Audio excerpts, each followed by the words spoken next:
Swayam Prabha. Digital India. Educated India.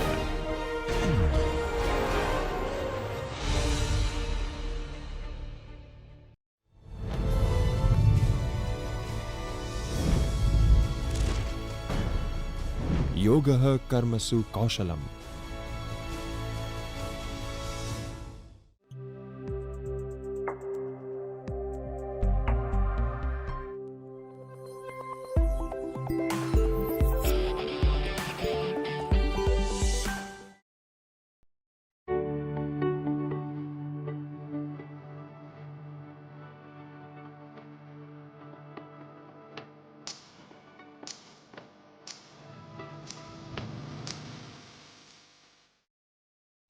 Hello students, my name is Ishan Shenolekar and today I will be speaking about monopolistic competition part 1.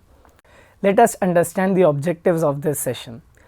First we will understand the basic definition of this market structure, then we move to understand the characteristics of this particular market structure. Further we compare short run and long run in this market structure of monopolistic competition. Then we look at the concept of supernormal profit, which is an aspect of the short run. Another aspect of the short run, losses that occur in monopolistic competition, and finally we understand how normal profits will be maintained in the long run. So starting with the definition of monopolistic competition, type of a market structure which combines the elements of perfect competition and monopoly. In this market structure, many firms compete against each other, but unlike in perfect competition, each firm offers a differentiated product. This product differentiation gives firms some degree of market power, allowing them to set prices for their products, but the presence of close substitutes keeps this power limited. Monopolistic competition is characterized by the presence of many selling firms, easy market entry and exit, product differentiation and lack of perfect substitutes. These features distinguish it from perfect competition where the products are homogeneous and from monopoly where a single firm dominates the entire market. Let us look at key characteristics of monopolistic competition. So, monopolistic competition is a market structure that exhibits features of both perfect competition and monopoly, as we saw. The following are the key characteristics that define monopolistic competition in much detail. First is large number of firms. In this market structure, there are many firms operating simultaneously, but each firm holds a relatively small share of the market. These firms are independent of one another and no single firm can dominate the market or influence the actions of other firms. What is the implication of this? Each firm acts independently and is a price maker for its own product, but the pricing power is limited due to the presence of many close substitutes. For example, in the clothing industry, multiple brands and stores offer similar type of apparel. Each brand, though distinct, competes with a variety of other players in the market. The second aspect is product differentiation. Product differentiation is one of the defining features of monopolistic competition. Firms produce goods that are similar but not identical. This differentiation can be based on quality, branding, packaging, design, customer service, or any feature that makes a product distinct from its competitors. What are the types of product differentiation? So, first is physical differences. So, differences or different brands offer different variations in the quality, design and features of a product. For example, in the smartphone market, brands like Apple and Samsung offer similar products with varying features and designs. Next is branding. Firms invest in advertising and branding to create a unique identity for their product. For example, Coca-Cola and Pepsi are differentiated largely by branding, even though both sell similar cola products. Next is customer service and location. Differentiation can also be achieved through customer service or by being conveniently located for customers. For example, local coffee shops may differentiate from Starbucks based on location and personal service. What are the implications of this? Due to product differentiation, each firm has some degree of market power. Consumers may develop preferences for a certain brand, allowing the firms to set prices above the marginal cost, or in simple terms a little higher, without losing all of their customers to the competitors. The third characteristic is freedom of entry and exit. Similar to perfect competition, monopolistic competition allows free entry and exit of firms in the long run. This means there is no significant barrier that prevents new firms from entering the market or existing firms from leaving if they are not profitable. If we look at the implication of this characteristic, then we can understand that in the short run, firms can earn economic, or as we call it, supernormal profits. However, in the long run, new firms are attracted to the market by the prospect of this excess profits, thus increasing competition. As more firms enter the market, the demand for each individual firm's product declines, thus reducing economic profits to zero, that is the level of normal profits in the long run. For example, the restaurant industry is a good example where new restaurants enter the market easily when there are potential profits, and some exit when they face losses. The fourth aspect is independent decision making. Each firm in monopolistic competition makes independent decisions about pricing, output, and product differentiation without considering the reaction of other firms. This contrasts with what is known as oligopolistic markets, which we will learn later. There, the firms are interdependent and there are strategic interactions among competitors. If we look at the implication of this, then firms in monopolistic competition do not have to worry about a strategic response from competitors when they change their price or product offering, because no firm has significant market power to control over the entire market. For example, in the cosmetics industry, firm can set their own prices and introduce new products independently without waiting for competitors' move. For example, a firm called L'Oreal may introduce a new beauty product without any immediate effect on the actions of small competitors. The fifth characteristic is non-price competition. In market structures, firms compete on factors other than price. Since products are differentiated, firms often engage in non-price competition by improving product quality, customer service, branding, or introducing new features to attract customers. This strategy helps firms build customer loyalty and reduce the sensitivity of demand to price changes, that is elasticity of demand. Now, what are the forms of non-price competition? First is advertising and promotion. Firms invest in marketing campaigns to highlight their products' unique attributes. For example, smartphone companies use advertising to highlight features like camera quality, battery life, or the design as well. Next is product innovation. Continuous improvements and innovation in products are a common way to differentiate your product. For example, car manufacturers introduce new models with advanced features to differentiate from competitors. Next is customer service and loyalty programs. So, companies may also focus on enhancing customer experience and loyalty through better service and reward programs, like Starbucks loyalty points, for example, for frequent customers. The implication of non-price competition is that it allows firms to maintain or increase market share without engaging in price wars, that is touching the price, which can be very costly. This also helps firms avoid directly competing on price alone, which could reduce the profits. The next characteristic is some control over price. Price maker. Unlike firms in perfect competition where prices are determined solely by the market, firms in monopolistic competition have some degree of control over their prices. This is because of the product differentiation that happens. However, the pricing power is limited by the availability of close substitutes. Let us look at the implication of this characteristic. Since products are differentiated, consumers may be willing to pay a higher price for a preferred brand. So, if they like the brand, they may feel like they are okay paying a higher price. However, if a brand sets a price too high, consumers may switch to substitutes offered by competitors. Thus, while firms can influence their prices, the competition from substitutes prevents them from setting excessively high price. This is the meaning of close substitutes, that is, you can move from one product to another similar product.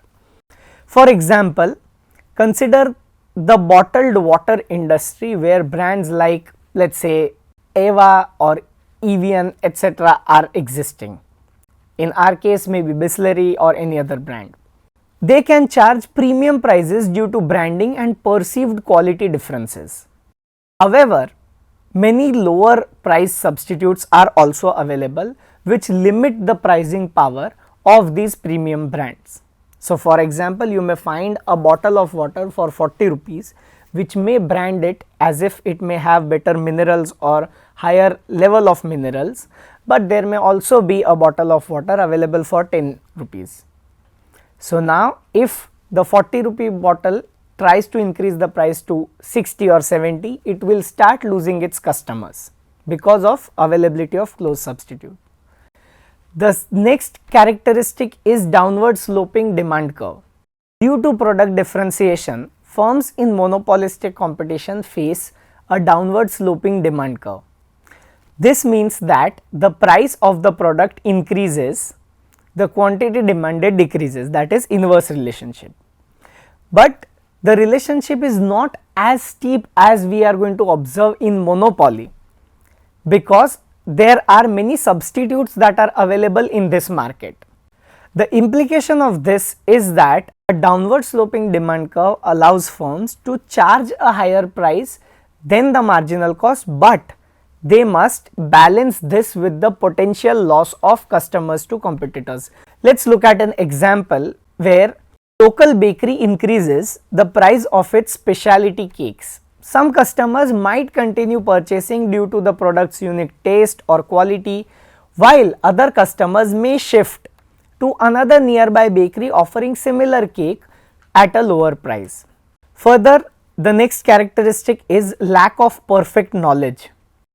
So, in monopolistic competition, consumers and firms do not have perfect knowledge of all products, prices or production methods available in the market. Consumers often rely on advertising, brand loyalty or past experiences when making such purchasing decisions. The implication of this aspect is that the lack of perfect information allows firms to create brand loyalty and charge higher prices for differentiated products even when there may be cheaper or better alternatives available. So, for example, as we saw, the brand also matters, maybe because of getting a better personality or a better actor towards their advertising campaign, some customers may believe it is a better quality. Of this is the smartphone market. Many customers stick with familiar brands that we often observe, such as Apple or Samsung, due to its brand loyalty and the significant advertising that they do in order to send across information. Despite the presence of potentially cheaper alternatives with similar features, people still prefer maybe Apple or Samsung because of such reasons. So, if we conclude this analysis of characteristics, then we can summarize that monopolistic competition is a prevalent market structure in real world industries, especially in consumer goods markets. It strikes a balance between the price setting ability of a monopoly and competitive environment of a perfect competition.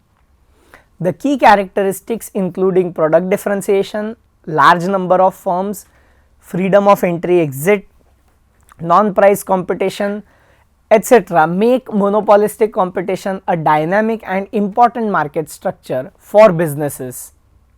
Understanding these features helps examine how firms compete, innovate and manage pricing strategies in industries with many competitors and differentiated products. So now let's talk about price and output determination in monopolistic competition. So there are two aspects, first is short run and the second is long run. If we look at the short run first, then in the short run, firms in monopolistic competition can earn supernormal profits, that is they can produce where the marginal cost equals the marginal revenue and they set a price based on the demand curve for their differentiated product. Since there is some market power, they can charge a price that is higher than the marginal cost, thus earning potentially large profits. Whereas if we compare it with long run, of the feature of free entry and exit of firms, what happens is, if in a particular period of short run many firms are gaining profits, supernormal profits where the economic profit is positive, many firms are attracted to enter the market. When many firms enter the market, the whole situation is going to change, the demand curve is going to shift and the situation of normal profits will be maintained in the long run. If we look at the other scenario of loss, some firms are making a loss in the short run, then they will leave the market as there is free entry and exit. So as many firms leave the market, again there will be a shift in the demand curve and it will reach to the position of normal profits in the long run. So in the long run, monopolistic competition will earn normal profits, that is zero economic profits, as the demand curve for each firm becomes tangent to the average total cost curve, and firms will have some pricing power but they cannot make supernormal profits in the long run. So now let's look at the concept of supernormal profits in monopolistic competition. Supernormal profit, also known as abnormal or economic profit, is the profit that a firm earns over and above normal profit, that is the minimum return necessary to keep a firm in the business. In the context of monopolistic competition, supernormal profits can occur in the short run, but they are usually eroded, that is they go away in the long run due to free entry and exit of firms. Now if we look at supernormal profit in the short run, then this occurs mainly because of following reasons.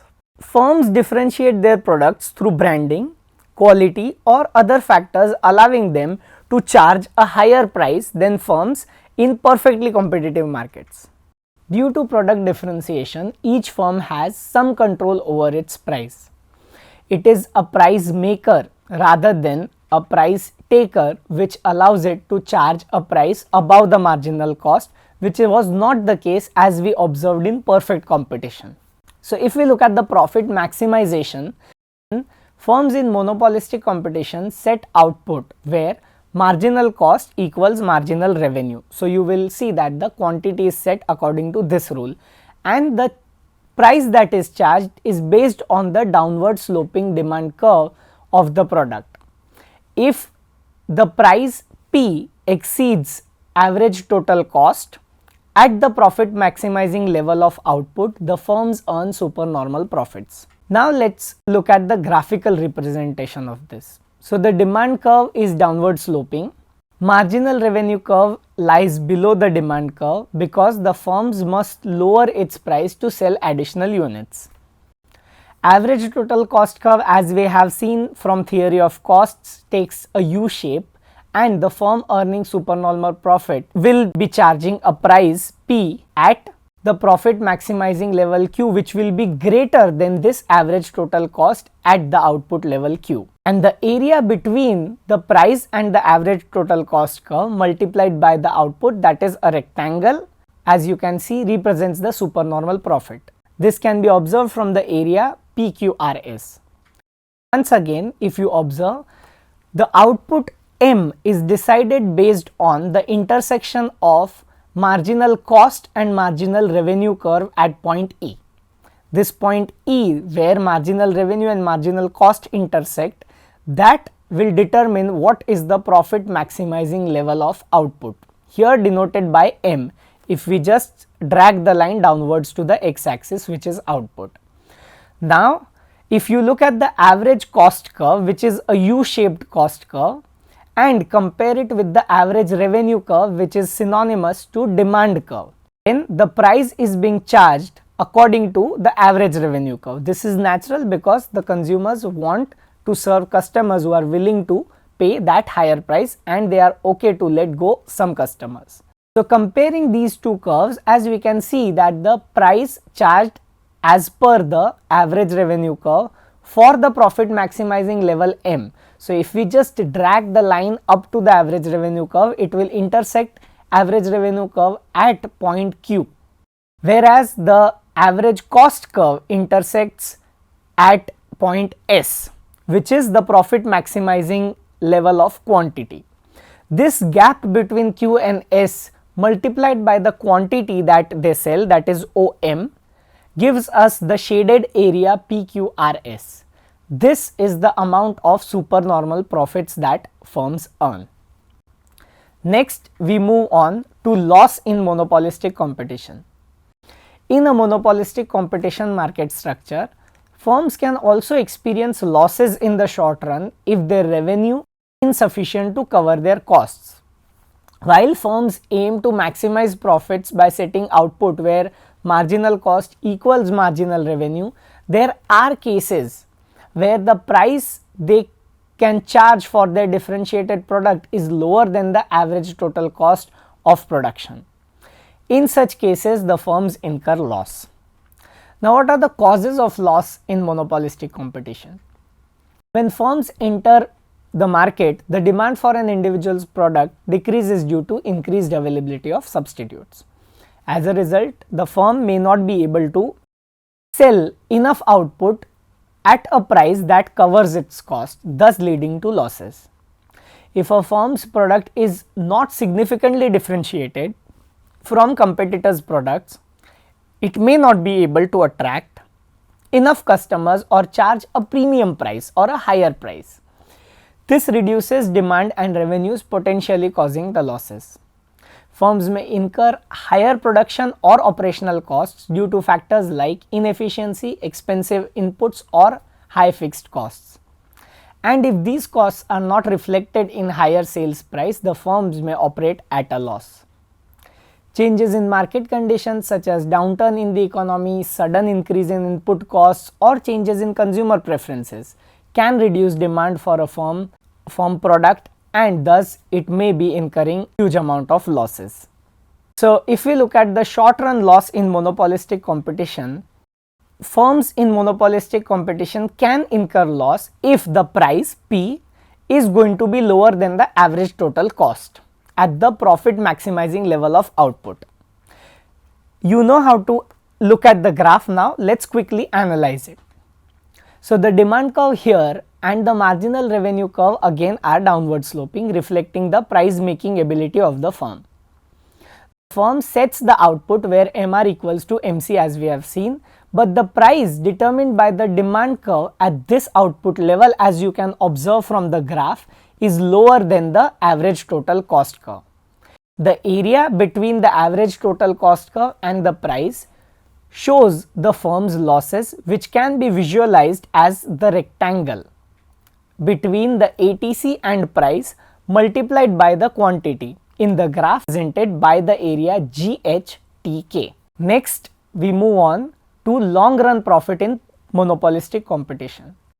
In monopolistic competition, firms can make supernormal profits in the short run or losses in the short run, but in the long run they tend to earn only normal profits.